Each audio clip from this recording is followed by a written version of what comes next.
നമ്മുടെ ചുറ്റുവട്ടങ്ങളിലേക്കൊക്കെ നോക്കിക്കഴിഞ്ഞാൽ നമ്മൾ ചില വ്യക്തികളെയൊക്കെ വെറുക്കാറുണ്ട്. എന്തുകൊണ്ടാണ്? എപ്പോഴും വളരെ നിലവാരം കുറഞ്ഞ കാര്യങ്ങൾ പറയുക, അതുപോലെ മറ്റുള്ളവരുടെ കുറ്റം പറയുക, അതായത് മറ്റുള്ളവരെ ഇറിറ്റേറ്റ് ചെയ്യുന്ന, മറ്റുള്ളവരെ വെറുപ്പിക്കുന്ന സംസാരങ്ങൾ ആണ് ആ വ്യക്തികളുടെ വായിൽ നിന്ന് വരുന്നത്. അതുകൊണ്ടാണ് പലപ്പോഴും അവരെ വെറുക്കുന്നത്. ചില പാഷാണം എന്നൊക്കെ പറഞ്ഞ് ഇരട്ടപ്പേരൊക്കെ ഇട്ട് ചിലരെ മാറ്റി നിർത്തും. ചിലരോട് സംസാരിക്കാൻ പോലും ആളുകൾക്ക് ഇഷ്ടമല്ല. അതിന്റെ കാരണം അവരുടെ വായിൽ നിന്ന് വരുന്നതാണ്. ഇപ്പം വിശുദ്ധ മത്തായി ശ്ലീഹ എഴുതിയ സുവിശേഷത്തിന്റെ 15-ാം അധ്യായത്തിന്റെ 11-ാം വാക്യത്തിൽ പറയുകയാണ്, ഒരുവന്റെ വായിലേക്ക് വരുന്നതല്ല അവനെ അശുദ്ധമാക്കുന്നത്, അവന്റെ വായിൽ നിന്ന് പുറപ്പെടുന്നതാണ്. ഒരുവന്റെ വായിലേക്ക് വരുന്നതല്ല, അവന്റെ വായിൽ നിന്ന് പുറപ്പെടുന്നതാണ് അവനെ അശുദ്ധനാക്കുന്നത്.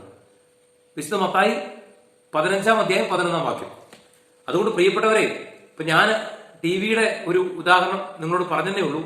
നമ്മൾ നമ്മളെ തന്നെ ഒന്ന് വിലയിരുത്തുക. എന്താണ് എന്റെ കുറവ്? എന്താണ് എന്റെ പോരായ്മ? എന്തുകൊണ്ടാണ് ആളുകൾ എന്നെ വെറുക്കുന്നത്? എന്തുകൊണ്ടാണ് ആളുകൾ എന്നെ മാറ്റി നിർത്തുന്നത്? എന്തുകൊണ്ട് എനിക്ക് പുതുമ, നല്ല വിശേഷങ്ങൾ, ആളുകളെ രസിപ്പിക്കുന്ന, ആളുകളെ സന്തോഷിപ്പിക്കുന്ന എന്റെ കുടുംബത്തിന്, എന്റെ ചുറ്റുപാടുകൾക്ക്, എന്റെ നാടിന് ഒന്നും കൊടുക്കാൻ പറ്റുന്നില്ല?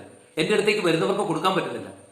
പ്രിയപ്പെട്ടവരെ, ഇങ്ങനെ നമുക്ക് കൊടുക്കണമെങ്കിൽ എന്ത് ചെയ്യണം? നമ്മുടെ ഹൃദയത്തിൽ, നമ്മളിൽ ദൈവത്തിന്റെ പരിശുദ്ധാത്മാവ് കടന്നു വരണം. ദൈവത്തിന്റെ പരിശുദ്ധാത്മാവ് നമ്മളിലേക്ക് കടന്നു വന്നാൽ മാത്രമേ, ദൈവത്തിന്റെ പരിശുദ്ധാത്മാവ് വസിക്കാൻ തക്ക യോഗ്യമായ ഒരു ആലയമായിട്ട് നമുക്ക് മാറാൻ സാധിച്ചാൽ മാത്രമേ വെറൈറ്റി, പുതുമ, ആളുകളെ ബോറടിപ്പിക്കാതെ, ആളുകളെ ത്രില്ലടിപ്പിക്കുന്ന, ആളുകൾക്ക് വളരെ വിശിഷ്ടമായ ബോധ്യങ്ങൾ പകർന്നു കൊടുക്കുന്ന വാക്കുകൾ നമ്മുടെ വായിൽ നിന്ന് വരികയുള്ളൂ.